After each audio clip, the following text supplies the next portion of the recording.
Bom dia, alunos do oitavo ano. Como vocês estão? Espero que vocês estejam bem, estejam estudando e aproveitando bastante as aulas.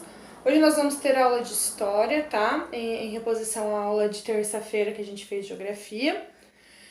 E aí, na aula de hoje, nós também vamos fazer correção do módulo 4, tá? O módulo que falava das mudanças no antigo regime, o módulo que falava da Revolução Inglesa.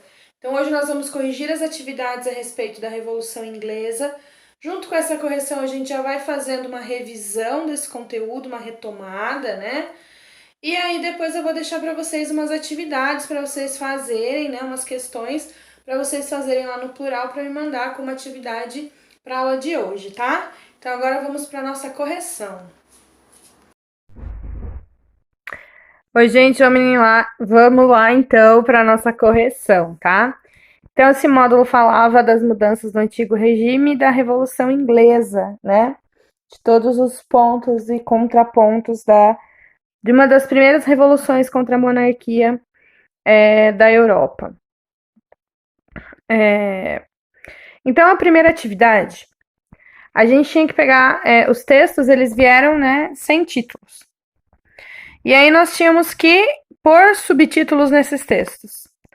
E aí a gente tinha que colocar na ordem, né, correta, ler o texto e verificar qual subtítulo se enquadraria melhor nesse texto. Então, o primeiro texto, ele falava, essa parte aqui, né, do texto, ele começa falando, olha, os reis da dinastia Tudor, Jaime I, e depois seu filho Carlos, que governou a tentar exercer o poder da forma segundo o absolutismo tradicional francês. E aí, a partir da década de 1920, a Inglaterra entrou numa dificuldade financeira e aí os Stuarts vieram para o poder. E aí, quando os Stuarts vieram para o poder, eles tentaram impor um absolutismo. Então, o texto que fica aqui, né, o subtítulo, é a tentativa absolutista dos Stuart, tá? Aí aqui a gente vai começar a falar da Revolução, o que aconteceu, né, com o parlamento que estava do lado dos revolucionários. Então, aqui é o subtítulo que melhor se enquadra, a Revolução Puritana. Aí que mostra o duelo entre os cavaleiros e os cabeças redondas, né? Aí depois os cavaleiros perdem, e aí tem uma parte que tá falando que o rei derrotado, ele foi julgado, condenado e decapitado. Então, o subtítulo que melhor se enquadra é o absolutismo decapitado.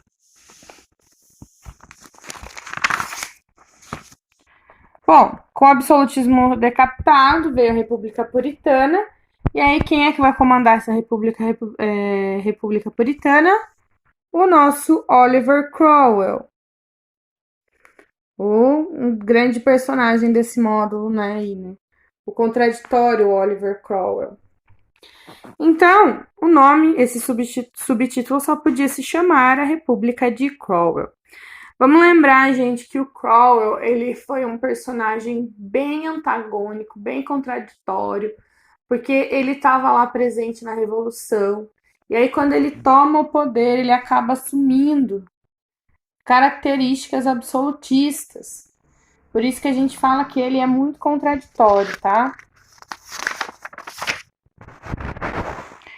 Aí a gente teve Oliver Cromwell, que conseguiu se manter no poder por muito tempo, até a sua morte, porque ele tentava agradar todos os lados, por isso que ele conseguiu se manter no poder, tá?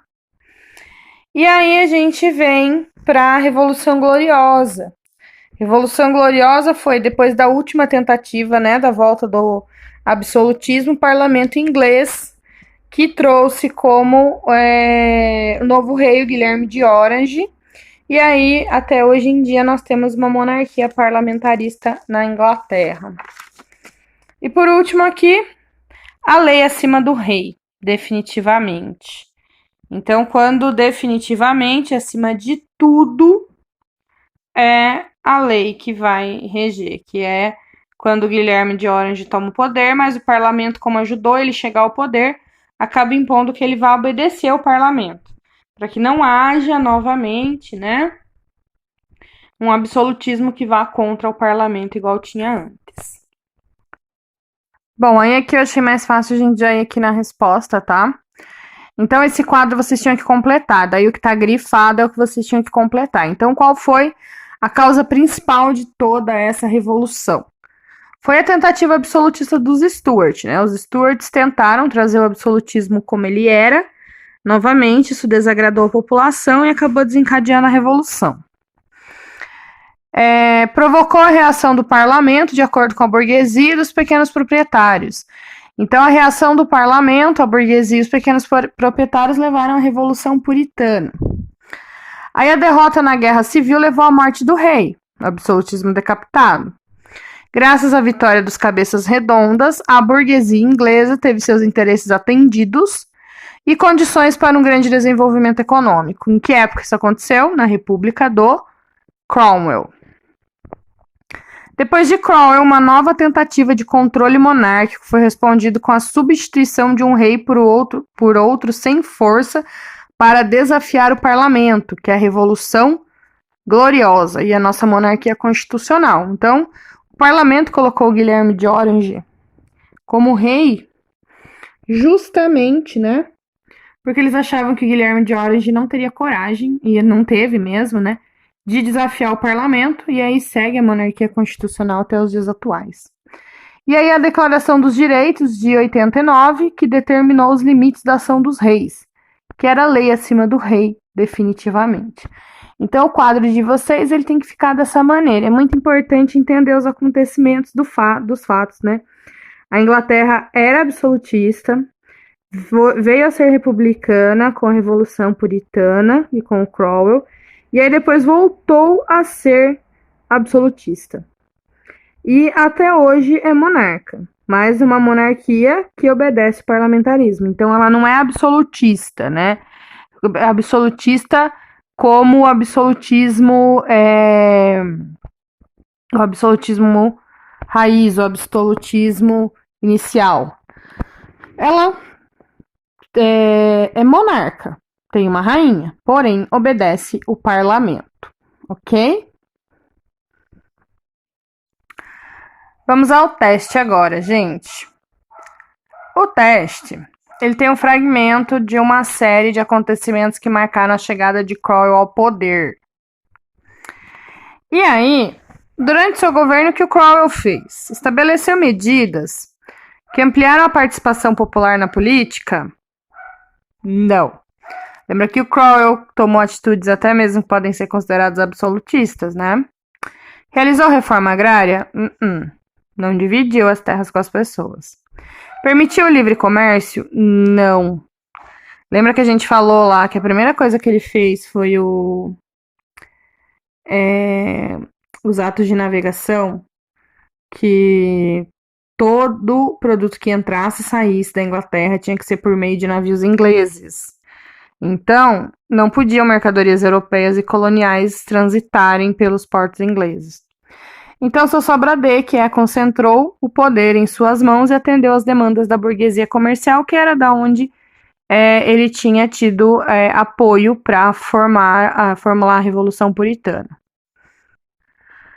Bom, agora nós vamos falar, né, do que a Declaração dos Direitos dizia. Então, o rei não poderia suspender as leis ou a execução delas. O rei não poderia criar impostos sem que o parlamento concordasse. O rei não poderia arrecadar recursos sem o consentimento do parlamento.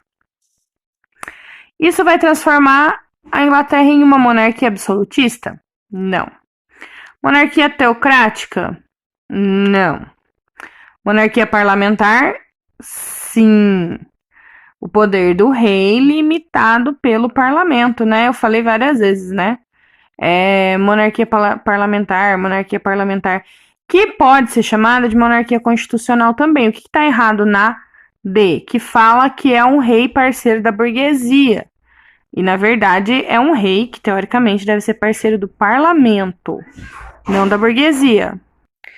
Bom, vamos falar do em casa agora. O Em Casa, ele mostra dois textos. O inglês de Harlan Winstanley, ele deixou registrado em panfletos seus apelos e pontos de vista sobre os tumultuados anos que se seguiram à execução de Carlos I.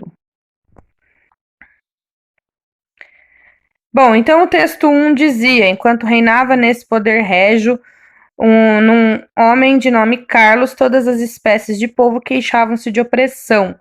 Valendo-vos disso, vós fidalgos, quando vos reunistes em parlamento, convocaste a gente como um do povo para intervir em vosso auxílio. Aquele galho mais elevado foi podado da árvore da tirania, e nesse particular poder régio foi lançado fora. Pergunta, né? Ao que o autor está se referindo? O autor se refere, então, à decapitação de Carlos I. Então, olha lá. O autor se referindo à decapitação de Carlos I. Afastado do governo e depois decapitado, certo? Essa é a resposta da A. Bom, aí agora a B fala: considerando as definições do texto 2 de Revolução e Reforma, a Inglaterra viveu uma revolução ou uma reforma? O texto 2 fala que revolução é um movimento de revolta contra um poder estabelecido, feito por um número significativo de pessoas que adotam métodos de violência, rebelião. E a B fala de mudança introduzida em algo para fins de aprimoramento, organização. Se a gente pensar na Inglaterra, houve uma revolução, o povo participou em grande massa. Hoje houve uma reforma profunda no sistema? Não. Cromwell entrou no poder e o sistema não foi tão reformulado assim, né? Por quê? Porque a burguesia continuou no poder, Cromwell às vezes agia como um rei absolutista, então não foi uma revolução, foi uma reforma. Bom, então vocês podem ver aí a resposta da B. Reformas, transformações não foram tão amplas, não atingiram os mais pobres, por exemplo, e que continuaram oprimidos e sem liberdade. Ok? A 2 ilustra os atos de navegação. O que esses atos de navegação mostram? Olha que legal essa 2, né? Achei super legal. Barco rosinha é barco da Inglaterra. Barco colorido de outro país. Outro país não podia chegar na Inglaterra. Então, o que tinha que acontecer? O barco de outro país, né? Tinha que levar a mercadoria até um barco inglês, para esse barco inglês levar a mercadoria para a Inglaterra. Então, era para explicar o que eram os atos de navegação. O ato de navegação foi a lei que Cromwell instituiu que nenhuma mercadoria poderia sair ou entrar na Inglaterra se não fossem embarcações inglesas. Isso fez com que a marinha crescesse e também a indústria naval e o comércio, o que deixou os burgueses muito felizes, né? Bom, então, os atos de navegações restringiram o livre trânsito comercial e as mercadorias que entrassem ou saíssem dos portos da Inglaterra só podiam ser transportadas em navios ingleses e com maior participação de inglês na tripulação, né? Então, essa medida dos atos de navegações beneficiou muito a burguesia e a indústria naval inglesa.